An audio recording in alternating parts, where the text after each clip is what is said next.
Merci beaucoup, amis téléspectateurs. Bonjour et bienvenue dans cet entretien. Aujourd'hui, nous avons le plaisir de recevoir Aminata Thior.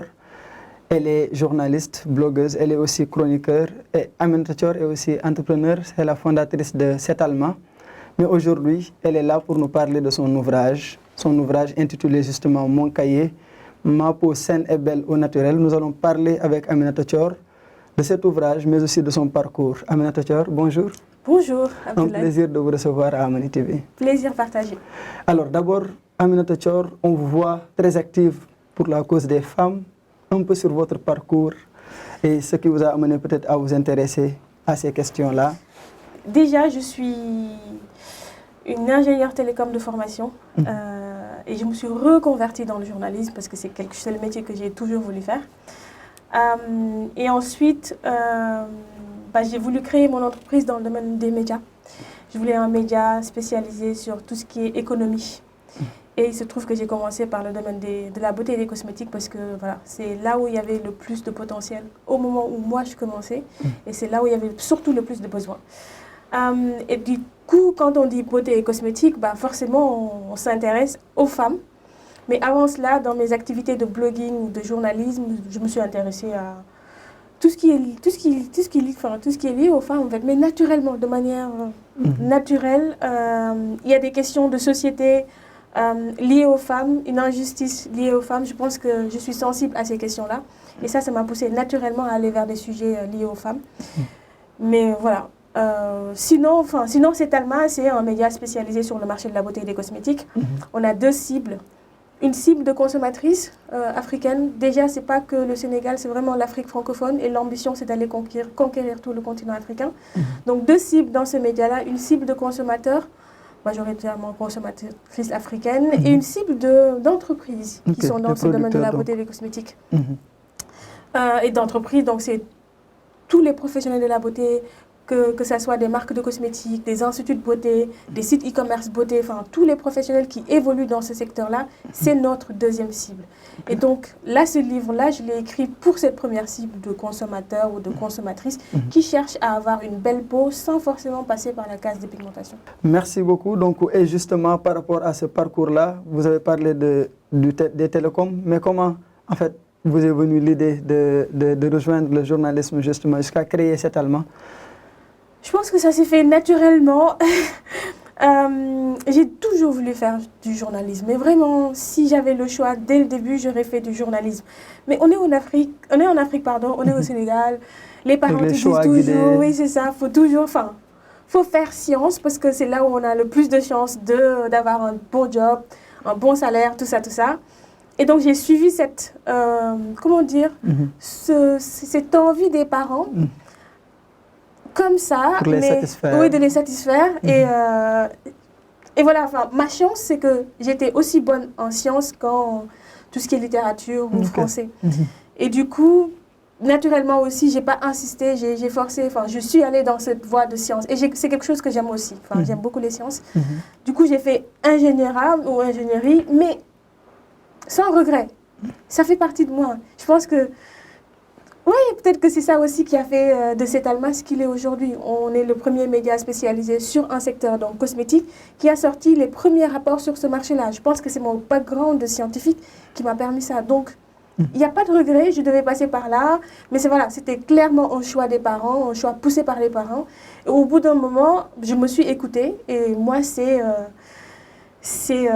le journalisme, c'est le terrain, c'est l'écriture, c'est le parler, c'est tout ce qui est radio, télé, c'est ça, c'est l'écrit, c'est ce que j'ai voulu faire. Et ça m'a poussé vers créer ce média. Et donc pour assouvir cette passion-là pour le journalisme, vous vous étiez, mais vous écrivez également. Et d'ailleurs, c'est la raison pour laquelle on vous a invité aujourd'hui. Vous avez publié récemment aux éditions Saraba cet ouvrage, mais vous avez voulu également parler de la beauté en Afrique, mais surtout pour les femmes africaines. Oui. Quelles sont vos motivations à écrire ce livre? Alors, oui, déjà, j'écris beaucoup. Ça fait plus de 9 ans que je suis sur les internets. J'écrivais sur mon blog qui est hébergé par RFI, Radio France Internationale. J'écrivais pour des médias internationaux, mais aussi des médias africains. J'ai écrit dans le cadre de cet allemand des rapports sur le marché de la beauté et des cosmétiques qui donnent des chiffres, enfin des données quantitatives, qualitatives sur ce marché-là. Et là, j'écris ce bouquin destiné à des consommatrices africaines, particulièrement sénégalaises, parce que ça fait 6 ans, ça fera 6 ans dans quelques jours que j'ai créé cet allemand. Et j'ai remarqué que voilà, il y a beaucoup de femmes sénégalaises qui recherchent des produits, les meilleurs produits pour avoir une belle peau. Et du coup, c'est en général des femmes qui sont souvent perdues, parce qu'il y a beaucoup d'informations sur Internet, qui ne savent pas par où commencer. C'est aussi des femmes qui veulent s'occuper de leur peau, mais qui ne savent pas par où commencer. Donc voilà, et j'ai aussi une chose qui me tient à cœur, c'est le sujet de la dépigmentation. Je trouve que dans nos recherches avec cet allemand, on a remarqué que beaucoup de femmes tombaient sur la dépigmentation parce qu'elles voulaient résoudre un problème de boutons, un problème de taches, et on leur conseillait un produit qui les éclaircissait. Et c'est le début de la dépigmentation en fait. Et pour ces femmes-là, j'ai écrit ce bouquin. J'ai aussi écrit ce livre pour normaliser la peau naturelle en fait. On est dans un pays où j'ai l'impression, je ne suis pas la seule, que la normalité, c'est pas la peau naturelle. La normalité, c'est être clair, c'est être dépigmenté. Mais en fait, non. Moi, j'ai envie de dire, on pourrait arrêter de lutter contre la dépigmentation et de lutter pour une peau naturelle et de normaliser le fait qu'on est dans un continent où la peau naturelle pourrait être normalisée. Voilà. Et toujours avec l'ouvrage, vous l'avez écrit avec un style, je le disais, assez saisissant. On voit des illustrations, on voit également que vous mettez beaucoup de soin à ce que les lecteurs ou les lectrices comprennent ce qu'il y a, puisque vous mettez parfois des questions. Oui. Pourquoi le choix, cette approche d'écrire ce guide avec cette? Ça, c'est très important, c'est que c'était un voyage. Je ne sais pas si vous avez vu, on parlait de car rapide. J'embarque les femmes ou les filles ou les jeunes filles dans un car rapide, un voyage vers la peau saine et naturelle. C'était vraiment un objectif d'avoir une pédagogie, de donner du plaisir à la lectrice, que ça ne soit pas un cours magistral ou voilà, quelque chose de ludique, de pédagogique qui donne envie à la personne, à la lectrice ou au lecteur d'ailleurs, parce que les hommes qui prennent soin de leur peau aussi peuvent le lire, de continuer la lecture, de prendre plaisir en même temps d'apprendre des choses. C'était vraiment l'objectif. Et l'autre chose, les illustrations, je voulais quelque chose qui nous ressemble. On est au Sénégal, en Afrique, on voit plus d'images venant de pays occidentaux. Non, j'avais envie de femmes sénégalaises qui ont des traits sénégalais, qui ressemblent à moi, qui ressemblent à mes copines, à ma maman, à ma tata. Donc voilà, j'y tenais absolument et on est tombé sur un illustrateur extraordinaire qui s'appelle Laïsamb et voilà, qui nous a fait ces illustrations que je trouve vraiment magnifiques. Et ça aussi, ça fait partie du livre. C'est pour nous. Ce que j'ai dit aux gens, ce livre a été écrit par une Sénégalaise, pour les Sénégalaises, et tout ce qu'il y a autour, l'illustration, la mise en page, tout ça, l'éditeur, tout ça, c'est des Sénégalais. Et voilà, c'est du contenu vraiment local. C'est du contenu local et les illustrations le montrent, il y a l'originalité. Oui. Mais justement, pourquoi le choix de s'intéresser? C'est vrai, vous l'avez dit, il y a une tendance à, en tout cas, vouloir avoir la peau claire et tout. Mais de façon, en tout cas, beaucoup plus... Pourquoi est-ce que vous vous intéressez justement, de façon ciblée, aux femmes qui sont, en tout cas, noires ou encore métissées? Pourquoi, par exemple, ce choix de spécifier? Encore une fois, parce que pour moi, on devrait normaliser la peau naturelle. C'est ce qui devrait être une norme aujourd'hui. Et l'autre chose, c'est le pitch de ce livre, qu'on arrête de lutter contre la dépigmentation, mais plutôt de lutter pour la peau naturelle. Ça fait des années qu'on fait des campagnes pour dire aux femmes, voici les causes et les conséquences de la dépigmentation, il faut arrêter ça. Je trouve que c'est nécessaire.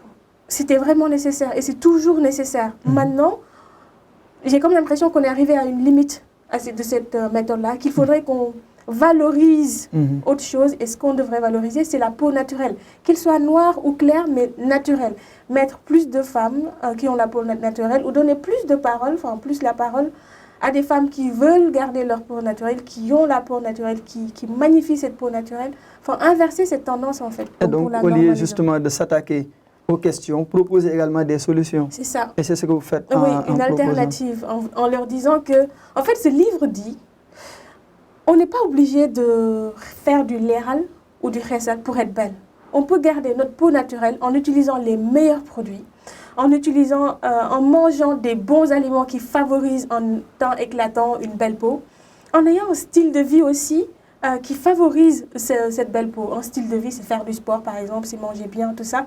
Et avoir aussi le mindset, un état d'esprit. La beauté, ou avoir un temps éclatant sans imperfection, c'est pas juste les produits de beauté, c'est pas juste l'alimentation. C'est aussi le mindset. On a un bouton, c'est pas grave, c'est pas la fin du monde en fait. Je vais pas mourir parce que j'ai une tache sur le visage ou parce que j'ai un bouton, c'est pas grave. Le plus important, c'est me demander d'où est-ce que vient ce bouton ou cette tache, quels sont les produits ou qu'est-ce que je dois faire pour résoudre le truc. Mais non, ne pas en faire tout en plat au point de vouloir trouver coûte que coûte une solution tout de suite, tomber sur un produit de 1500 francs qui va bousiller sa peau et qui va ramener d'autres problèmes. Donc voilà, c'est pas la fin du monde. Et vous utilisez le terme justement, que vous dites que les femmes, il y a des femmes qui agressent leur peau. Oui, c'est vraiment ça. Enfin, je le dis parce que dans ce bouquin, on parle de routine skincare. La routine skincare, c'est un ensemble d'étapes qu'on doit avoir ou qu'on pourrait adopter matin et soir pour obtenir une belle peau.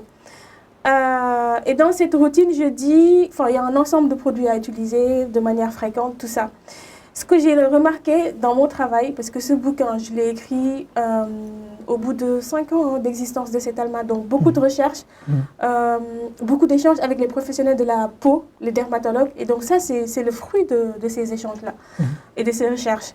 On a remarqué que les femmes qui nous contactaient, c'est des femmes qui ne sont pas forcément patientes. Elles achètent des produits qu'on leur a conseillés ou que leur dermatologue leur a prescrits, mais elles ne restent pas longtemps dans l'utilisation. Tout de suite. Au bout d'une semaine, mais j'ai commencé mon produit, je n'ai pas les résultats que je veux, je vais changer de produit. Ça agresse la peau. Parce qu'on ne donne pas le temps à la peau de réagir au produit. Et du coup, c'est ce que j'ai dit. Il y a ça, il y a aussi le fait d'utiliser des produits qui ne sont pas adaptés à son type de peau. La première chose à savoir avant d'utiliser un produit, c'est quel est mon type de peau ? 1, et 2, est-ce que ce produit que j'utilise est adapté à mon type de peau ? Et ça peut être très facile ou évident pour certaines femmes, mais pour pour la majorité, ce n'est pas évident. Et pourtant, Aminata, on voit sur Internet beaucoup de blogueuses, beaucoup de femmes qui donnent des astuces par-ci, par-là. Mais vous, avec ce livre, vous conseillez à ces femmes de ne pas toujours se fier, vous alertez. Oui, j'ai fait 7 commandements de la belle peau. Et le premier commandement, c'est la référence, c'est votre dermatologue. C'est pas votre blogueuse beauté, c'est même pas Aminata, c'est même pas ce livre. Et d'ailleurs, ce livre, pour moi, c'est un supplément ou un complément de ce que ton ou ta dermatologue t'aura conseillé. Mais oui, on est encore une fois dans un pays ou dans des pays en Afrique où aller chez le dermatologue, c'est pas forcément une...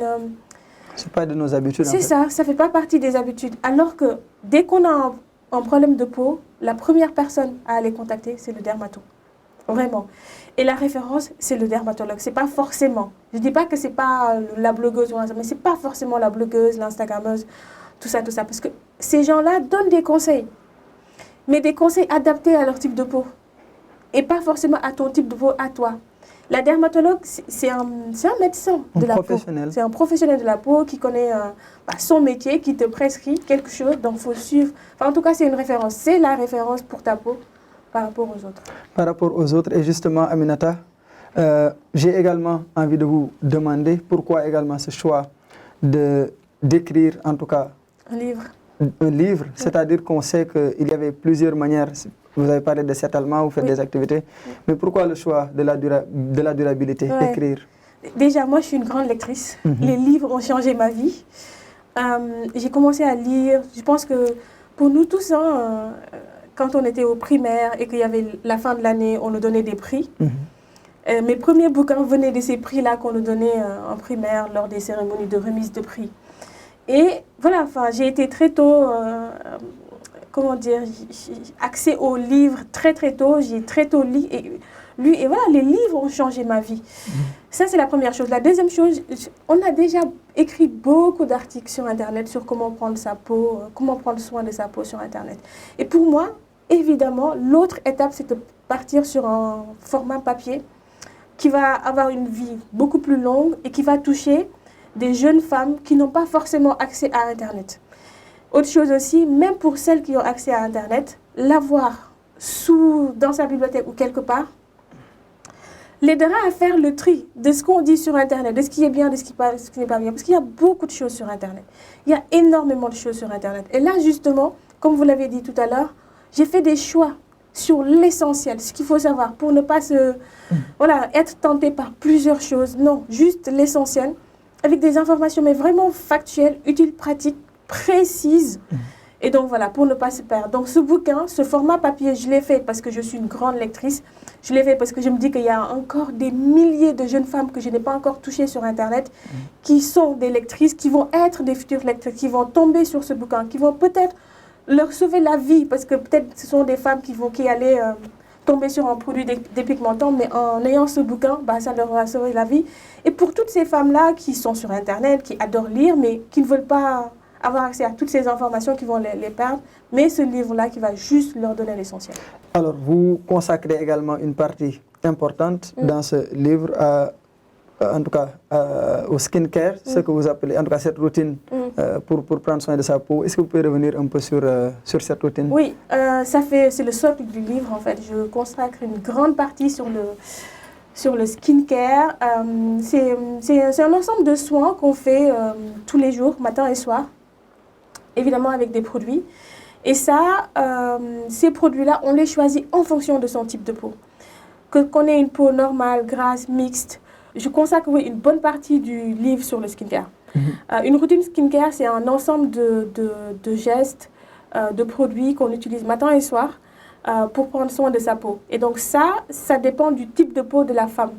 Qu'on ait une peau, quand on a une peau normale ou une peau mixte, ce ne sera pas la même routine skincare qu'on va utiliser. Justement, avec ces types de peau-là, en tout cas, vous avez évoqué ces différents types de peau, des peaux normales, des peaux mixtes. Comment est-ce que les femmes doivent faire pour l'identifier? Du coup, là, j'ai envie de dire aux téléspectatrices, d'aller acheter ce bouquin, justement. Parce que justement, j'ai dit dans le livre, la première chose à savoir avant d'utiliser des produits, c'est son type de peau. Et dans le livre, on donne les différents types de peau et on indique à la lectrice ou au lecteur comment identifier son type de peau. Une fois qu'on a identifié son type de peau, on parle de routine skincare. Donc, cet ensemble de gestes et de produits à utiliser matin et soir pour prendre soin de sa peau. Et donc, ces produits-là seront définis en fonction de son type de peau. Si j'ai une peau grasse, je ne pourrais pas utiliser les produits d'une personne qui a une peau normale. Si j'ai une peau mixte, je ne pourrais pas utiliser les produits d'une personne qui a une peau grasse, ainsi de suite. Donc, voilà. Et donc, cette routine skincare, c'est le matin, le soir. Ensuite, il y a une routine skincare de base et il y a une routine skincare avancée.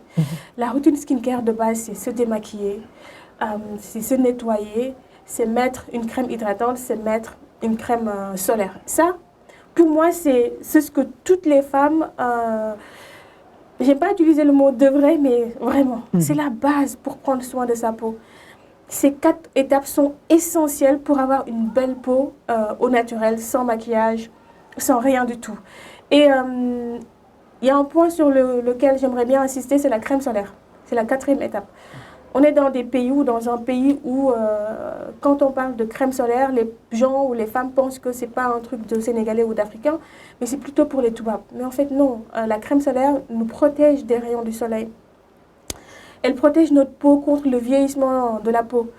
Donc voilà, c'est quelque chose c'est un produit pour tous les types de peau et pas uniquement pour les Toubabs ou pas uniquement pour les peaux caucasiennes. Donc voilà, et sur la routine skincare avancée, là c'est quand tu auras maîtrisé ta peau, quand tu auras utilisé les bons produits, quand tu veux aller un peu plus loin, là je te donne les clés de comment aller un peu plus loin, quels sont les types de produits qui pourront t'aider à répondre aux besoins de ta peau. Donc voilà. Voilà, et justement également, vous venez d'évoquer les rayons, en tout cas de soleil. Oui. On parle souvent de la peau noire comme étant dépositaire du mélanine. Oui. Et l'intérêt peut-être que vous avez se justifie également par cet aspect sanitaire, du fait que ça protège. Oui, absolument, ça protège énormément. Quand on prend même les femmes qui se dépigmentent, la peau, elle fragilise leur derme, leur peau, elle fragilise justement cette mélanine qui est censée protéger leur peau et qu'elle éclaircisse, leur peau devient très très fragile. Et donc même ces femmes qui se dépigmentent devraient utiliser de la crème solaire pour protéger leur peau contre les rayons UV. Voilà, parce que ça va l'agresser, ça va accélérer le vieillissement de la peau et surtout ça va leur donner des plaques noires ou de l'eczéma ou d'autres imperfections très très sévères. Donc la crème solaire, c'est vraiment indispensable pour les peaux noires et métissées. Et justement également, on sait qu'il y a des dermatologues qui sont là. Oui. Vous avez parlé de cet allemand, des recherches que vous faites, des rapports que vous produisez. Oui. Quels sont justement vos rapports avec les dermatologues pour en savoir? Comme je disais, mon background de scientifique a beaucoup aidé sur le fait que j'ai un média spécialisé sur le domaine de la beauté et des cosmétiques. Donc, background de scientifique et un devoir de journaliste. Quand tu recherches des informations, la base, c'est aller à la source.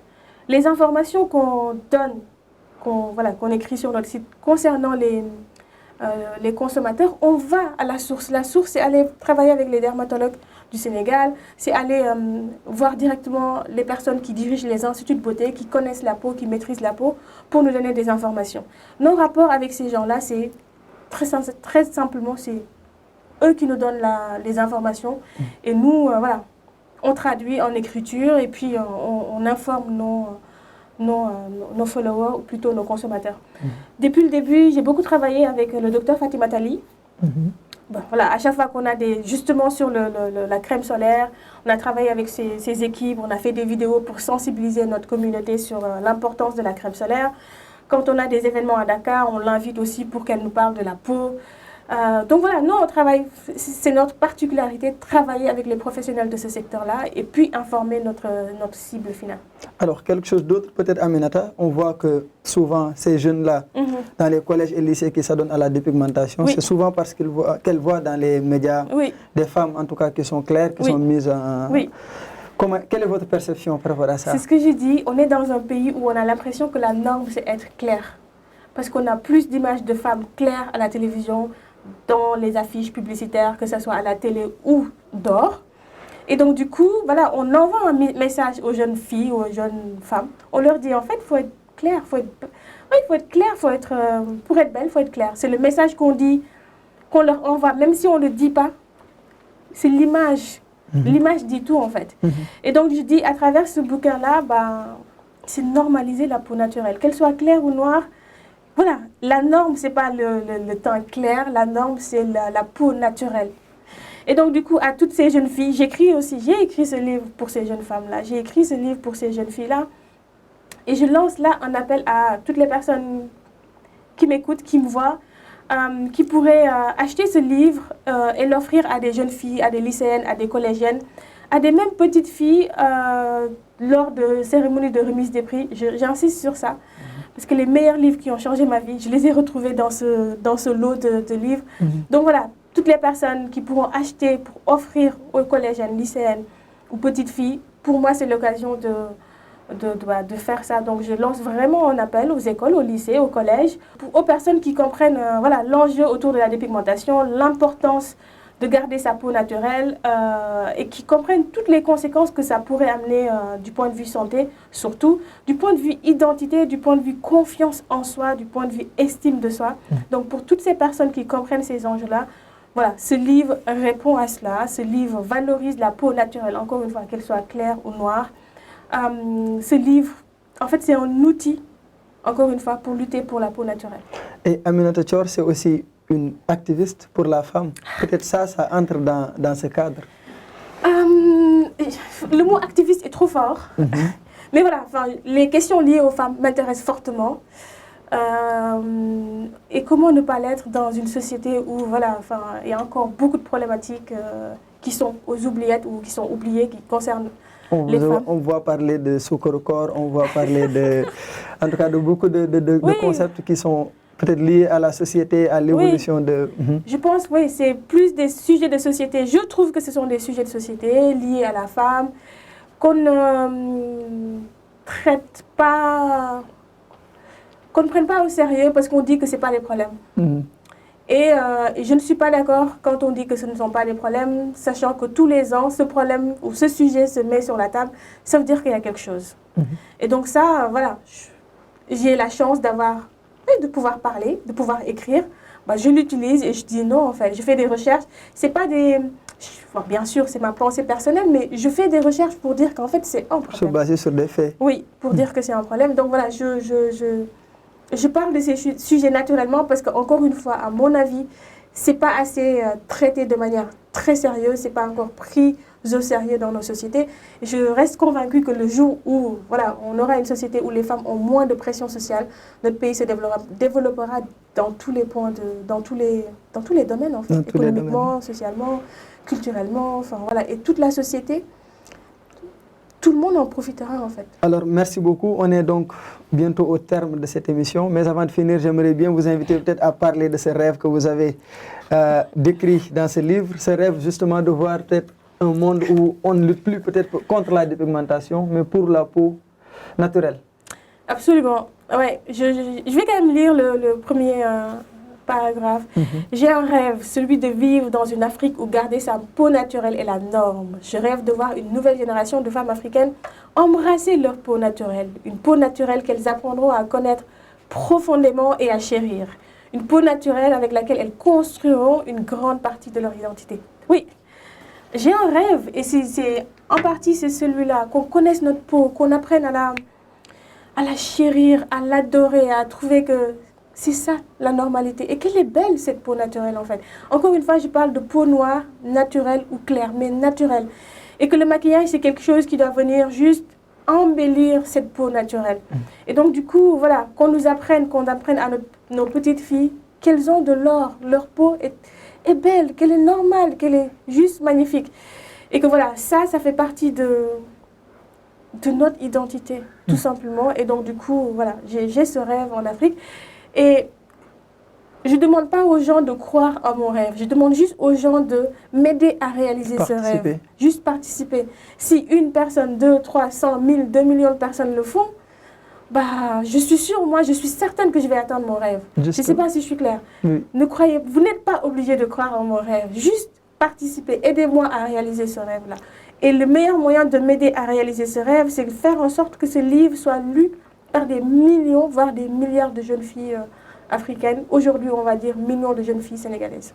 Bon, merci beaucoup en tout cas. Vous avez un rêve et c'est celui de voir, en tout cas, vous nous invitez à non pas croire à ce rêve, mais à participer à la réalisation. Vivement que le rêve se réalise, comme ce fameux rêve de Martin Luther King qui disait « I have a dream » il y a quelques années. En tout cas, merci beaucoup Aminata Thior. Merci à vous. Merci pour en tout cas le livre. J'espère qu'il sera utile en tout cas aux femmes africaines et à vous, amis téléspectateurs qui nous suivez. Merci d'avoir suivi cet entretien et on vous dit à très bientôt sur Amani TV, la chaîne de l'Afrique.